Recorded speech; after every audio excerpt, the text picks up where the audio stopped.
You're listening to the New York Said Podcast. Fear not, my friends. This will be my greatest performance. Give it to me. Here we go. We came, we saw, we kicked its ass.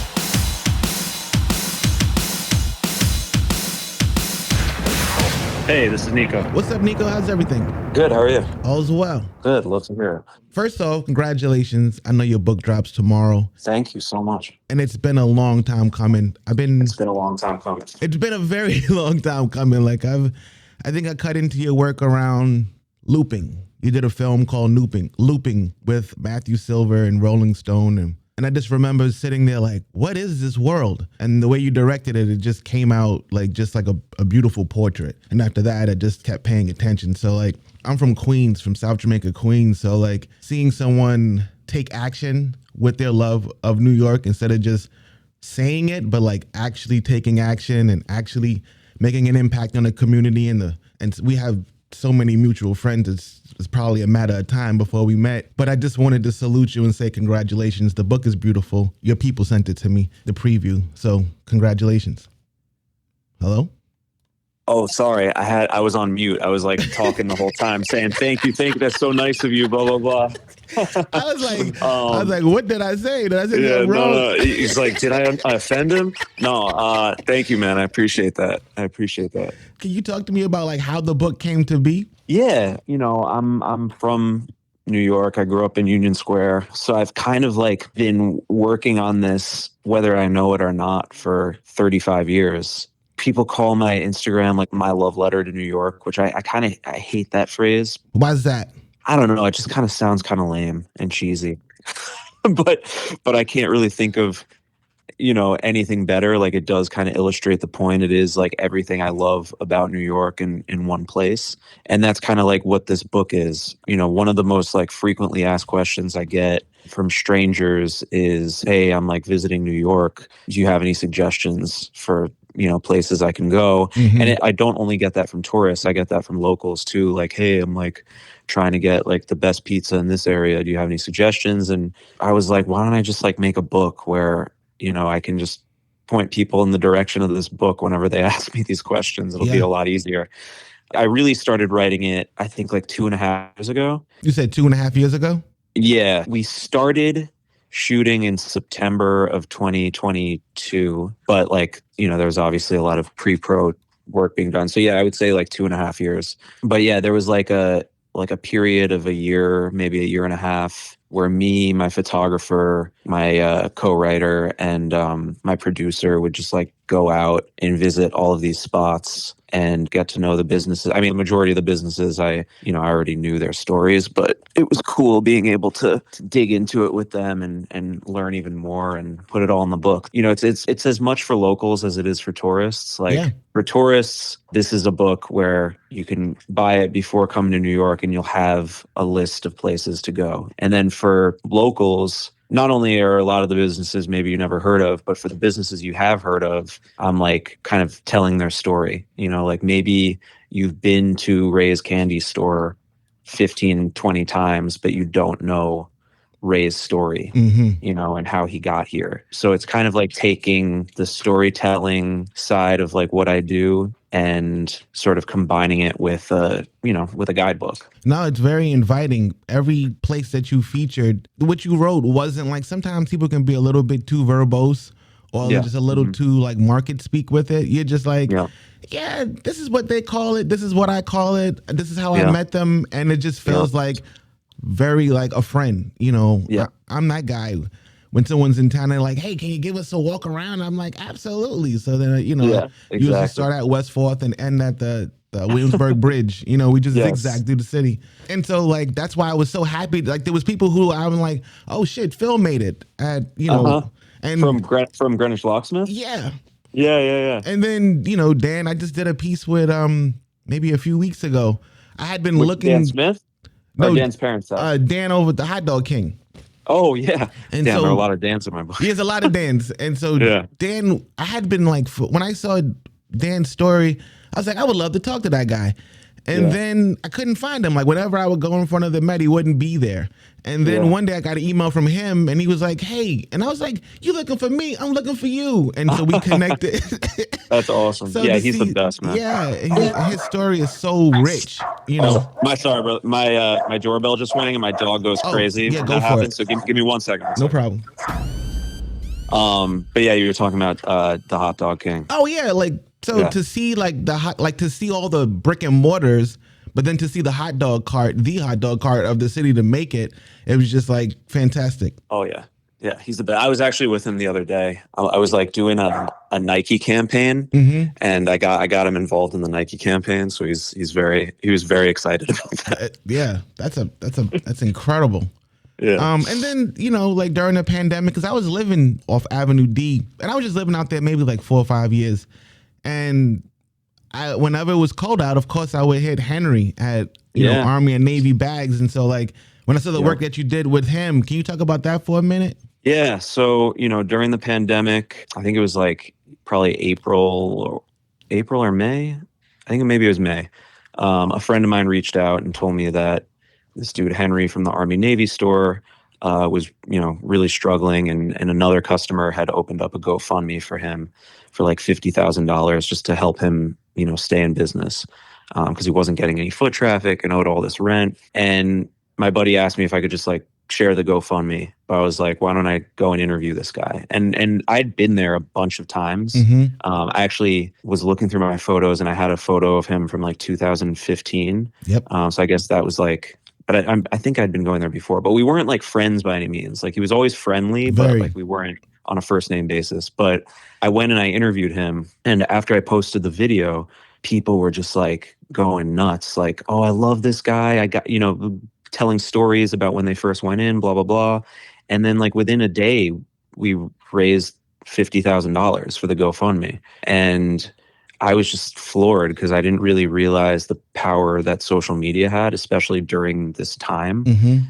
So from there, I was like, well, I don't want to stop now. I want to keep going and see, how many businesses we could kind of support. So yeah, so that was kind of like the journey throughout the pandemic was kind of, help amplifying the stories of these businesses that have been around for a long time and, were being threatened by the pandemic. Yeah, you did that a few times. Like I see the impact. Yeah. The beautiful thing is I feel like you're just being yourself and they're being themselves, and you have a platform. You're like, hey, hop on, let's make it happen, and good things happen.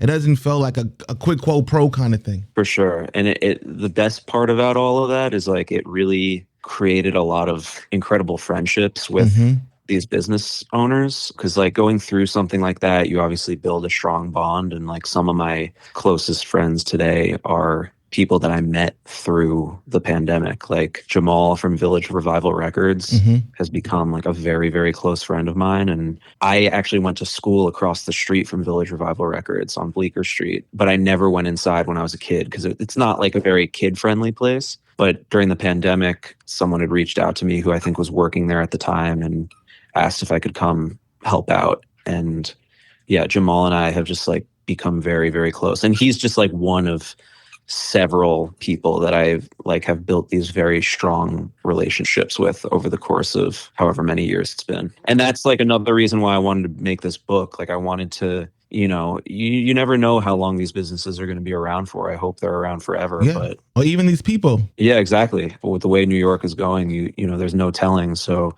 I wanted to kind of like create this time in New York history where all these businesses were still here, and I wanted to tell their stories, and I feel like they deserve it. What I love about what you've created in the back of the book, there's a checklist. Yes. And so you have the name and you have the address, and you can just go and check off the list. Exactly. I'm glad you picked up on that, because I that was like one of the first ideas I had, was like, I want to create a checklist for everyone to like check off all the places they've been, and like make it a goal of theirs to hit all these spots. You know, a good amount of these places I've been to, but a good amount of these places I've walked by, similar to what you were saying about the record shop. I'm like, damn, should I go in there? But now that I've read the story and read your experience in there, I'm like, oh, turns out I can go in there. It's not as awesome. Crazy, like it's not as crazy as I thought it was. That kind of thing. That's awesome. I love hearing that from like a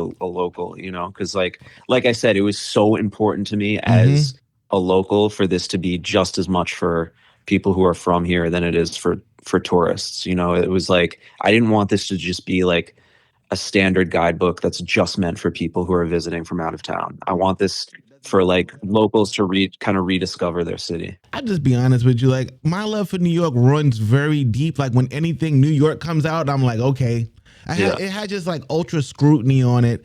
So say like the Queens section. I'm from South Jamaica, Queens. So I'm going through the Queens section already. I got mad businesses in mind. And then it dawned on me. I was like, oh, this is the New York Nico's guide to NYC, not the Amon Focus guide. So right. This is his experience. Yeah, that's the other thing. Like, people have been asking me, like, what sets this guidebook apart from any other? It's like, this is what sets it apart is it's my guidebook. I'm born and raised in Manhattan, so majority of the businesses are downtown Manhattan, just because that's like where I grew up going. And over the course of the years, I've been branching out, but this is just like my favorite places. It's not what the big lists tell you to go see. This is just my personal opinion, and there's obviously thousands of other businesses that deserve to be on a top 100 list, but this is just mine. It's always going to be some type of a debate when you say top 5. Who's your top 5 hip hop artists? Who's your top one? Like, somebody's going to be like, oh, you like this place over that place, and so the fact that it's yours, that's what. And it was such like a look in the mirror, because I was like, hold up, what about? And then I realized, like, oh, this ain't my book. Yeah. Exactly.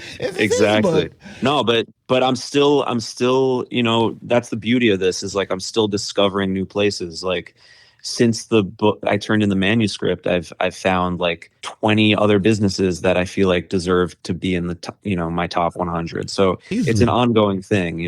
Can you talk about your ability to pivot and still be yourself? So, like, I'm very familiar with Heller films. I've watched I've watched your short films. I've watched Hot Dogs, which is a bunch of little hot dogs, like actual hot dogs running around Washington Square Park. I watched your short Funks with, the fake monks that walk around. Oh, wow, yeah. Damn. And then, like, of course, I've watched the film you did with Kareem, which was really funny, and Treasures in the Trash and Big Mike Takes Lunch. Then on top of that, like, I saw for a minute, like, because I used to go to this market right here on Canal, and used to have a spot, like a little tent or a booth where you used to record in. Yeah, Canal Street Market. Yeah. And I used to I remember one time I saw you and I was going to like walk up and say what up. But at the time, I was like arguing with my girl at the time. Oh, God. And I was like, if I walk over there, she's going to be like, is that your priority? Yeah. Oh, man, it's like, probably better that you didn't. I did. But I was like, I was looking over at you, and I guess I was like frowning at her, and I looked over at you, and I was like, I hope you don't think I'm frowning at him. And I was just like in this like, Curb Your Enthusiasm, Larry David moment. And I was just like, I'll just let the moment pass, and I'll speak to him when I speak to him, Yeah. But like your ability to do films, short films, and then like, you co-directed that music video with Prodigy. Like you did all, you just kind of like don't limit yourself. Can you talk about the ability to like take a chance and take a risk on yourself and your ideas, even when people may not understand or see what it is that you're doing? The film thing came first. That came before anything. Like I went to film school, before the Instagram even existed. I was making these documentaries, which kind of is what led into the Instagram. I hate when I get the title influencer, because that's like not, I don't consider myself one. Like I try to do all these other things, and, it's just like most people know me for having a large social media following. So I think, that label kind of just comes with that, which I get, it's fine, whatever.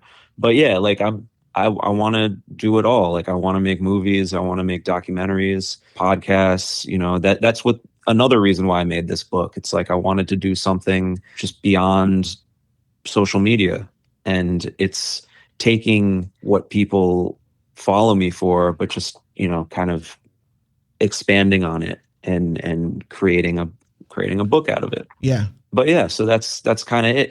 I also, you never know how long social media is going to or how long Instagram is going to be around for. So I just want to make sure I'm doing everything I can to sort of like, stay around. Even with your films, like last night I watched If You Know Me, It's to Love Me. Yeah. And I was like, damn, this shit is so heavy, but so heartwarming. Yeah. What is your process in choosing, say, like for the businesses, and say for when you make, whether it's Big Mike Takes Lunch, like Big Mike Takes Lunch, and If You Know Me, It's to Love Me. Those were two artists, two totally different artists, but similar in the way of them taking a risk the same way you take risks. Like, I was going to do it for the love of doing it. Yeah. So I made 4 documentaries. You mentioned Treasures in the Trash. So in 2019, I did 4 films, and they were all sort of on artists. So If You Know Me, Is to Love Me with Stephanie, Big Mike Takes Lunch, Neighborhood Golf Association with Tiger Hood. And then Treasures in the Trash. And yeah, that year I just like told myself, I just want to like self-finance these films. Like I'd been putting off making documentaries for years because I was like, oh, I don't have the time for it. But then I was actually inspired by Big Mike to make that film because his whole thing is he never had the time to paint, but he was just going to find time to do it. And he found time for 45 minutes a day on his lunch break. And so I was inspired by him. So I made that film. And then that film turned into the next film, which was Neighborhood Golf Association, which was about, this guy who you kind of know just from around New York City playing golf with milk containers. But little do you know, he has this, amazing ability to photograph. Yeah, his photography. I own one of his photographs. When we first met years ago, he had a photograph of a chicken eating a bucket of chicken. Oh yeah, the KFC. And I was chicken, like, I have to buy this shit. And I just bought it. And then over time we would see each other. And then he was a guest a few years ago. Yep. I just had the gear on me, and I was like, Tiger, you think we could just do it right now? He was like, yeah. So it's like 1 o'clock in the morning, right on West 4th, where he was playing at the time. Whatever was happening, whoever was like saying disrespectful shit to him and how he would respond. And it was just like this really beautiful situation. And like his spirit, of course, is excellent. But at the same time, it's like he's more than just a street golfer or whatever, or however you want to flip it. But I also love how some of these folks may make their bread from doing certain things. And you're like, well, how about you collaborate with Noah? How about you do this? How about, and you make these connections that give them more of a cushioning to their hustle, so to speak. Am I like close with that? No, absolutely. I mean, because I come from a commercial background. So before all of this, I was directing commercials, and it's been cool to be able to hire people that I found through doing New York Nico for these jobs. Like I mentioned, just did a Nike campaign, was able to hire, Dan from the Hot Dog King and Gus from La Bomboniere and my boy Jeremy from Bodega Truck. And Tiger was actually in that one too. I love doing that because it it gives them more than just like the excitement of like just being on camera and noticed by people. It actually like puts money in their pocket. So, and whenever your name comes up, it's always positive. I was talking to Destiny Mata not too long ago about, oh man, she's the best. She and I have collaborated on so many things, and like she is the best. And so like she had an event and you guys were collaborating. It was, but it was just good vibes. And that's to fold it back into the book. Like that's what this book feels like. Like when I like the illustration in the cover, the little illustrations throughout it, it feels like a New York thing. Like, and it has all these various staples of coffee cups. And how did you go about? Can you talk about the illustration or the artist or anything like that? I've been working with that artist for like 8 years now. Can you say their name? I don't even. Chris Wilson. Okay, cool. Yeah, he also goes by Chris X. But yeah, he has this style that I love. It's just like old school, like R. Crumb type of vibe. And I knew that the cover was like super duper important to me because I want something that'll like stand out. And I knew I wanted my version of Where's Waldo on the cover, Like I wanted, and obviously I couldn't just show one neighborhood. So I wanted it to be like a fictitious neighborhood of all my in New York City, of all my favorite people and places in one place.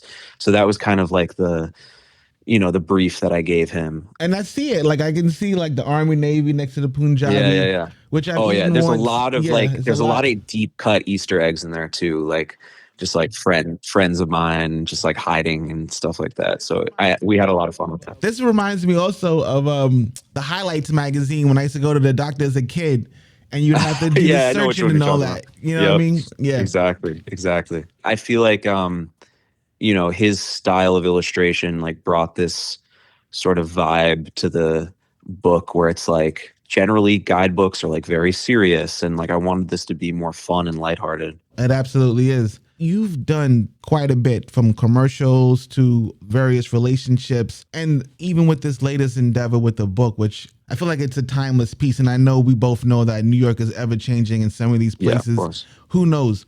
What has been that overarching lesson throughout your professional and personal career? What has always stood out as your mantra, or that number one lesson that you follow? That's a good question. The number one lesson that I follow. Damn. I don't know. I've never really thought about that. I just like, whatever it is, I think it's subconscious. Mm-hmm. I've been doing what I'm doing for 12 years, and I feel like it's important to me to keep like strong relationships with people, and to just like friendships are very important to me. Yes.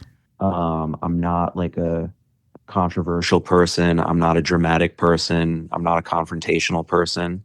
Like the connection with people is very important to me. Yes. And yeah, so I don't know if that's a lesson, but it's just something that, yeah. I definitely think it's a through line. Otherwise, how could you have done all the things you've done and the relationships you've cultivated for over a decade? Exactly. That's the main thing, really. That's, it's not even something that I need to remind myself, because it's just been instilled with me. And you live it. Or instilled in me. Yeah. So it's kind of it. Well, Nico, that's all I got. Like I genuinely just wanted to like celebrate and salute you, because this is nothing to sneeze at. I totally, thank you. I appreciate that. I didn't want to get into like the whole because I did listen to the you did something with Claw Money a few years ago, and I was wow, yeah, this shit is deep. And I mean, I listened to it when it came out. I was thinking about that the other day. Does that podcast still exist? I'm sure. Well, I don't know if she still does it, but I'm sure. No, I'm saying, but like, does that episode still exist? Oh yeah, I'm sure you can find it somewhere, because a lot of times, when you put it out there, you distribute it through a number of places. Okay, I gotta ask her, because I was thinking about that the other day, because I was like, I don't like talking about it, but like, I have come a long way. You have. I remember I was fucking like, bro, I was having the hardest time ever when I was recording that, and just like couldn't help but like start crying during a podcast. And it was just like, it was so deep, and because of that, deep. I was like, I am not no shade. There was a phenomenal piece, but I was I'm not going to do that. Yeah. For your book, you know what I mean? No, but I mean the other thing is like, I don't really suffer from that anymore. Which I'm okay, just fantastic. On a personal note. Yeah. No, on a personal note, like I'm very happy about that, because it was hard. Like I was thinking about it the other day, because obviously it was a beautiful portrait. Yeah, thank you, man. But I have to do so much press for this book. Yep. And like I was thinking about it, I was like, fuck, like if I had to do this 3 years ago, like it would have been impossible. So yeah, you definitely like stepped it way the hell up. Like not that Thank you, man. Meaning in the sense of like I can hear your presence even when you said hello this morning. Like I was like, oh okay, he's here. Thank you, man. And as we've been talking, as opposed to, so I see that like again, like not just from the films, not just from like, I went all the way back to like your very first Vimeo upload. And I was like, no, this guy's been like, most people burn that. Most people will be like, nobody needs to know that I just started. I probably should, but hey, but it's your truth, and that's how we started. And so like, I remember having a conversation with Charlie Ahern about Wild Style, and he was like, delete the first 30 minutes of our conversation. And I was like, you want people to know that you were just born with Wild Style? You don't want them to know that it was a process? And he was like, well, nobody cares. I said, they do. People who really want to make films, they need to know that you got to mess up a couple of times before you get it right. Of course. And he was like, oh, okay. And whatever. That's just... But anyways, I'm not going to eat up too much more of your time. Does any last words you want to say? Anything you want to go before we get out of here? No, man, I appreciate talking to you. If you're around tomorrow, I'm doing like a friends and family book launch thing that you're more than welcome to come to if you're around. Yeah, that'd be dope. Send me the info. Yeah, I'll send you. You got my This cell is now. your cell? Yeah, this is my cell. So yeah, no, it's been a pleasure, man, and I'm glad we finally too, got a man. chance to build. Yeah, likewise. And how do you pronounce your name? Aman. Aman. Cool. Yep. Cool. All right, man. I'm gonna send you that invite. I would love to meet you in person tomorrow. Yeah, same. Let's make it happen. All right. Cool. All right, brother. All right, brother. In a minute. Peace. All right, bye.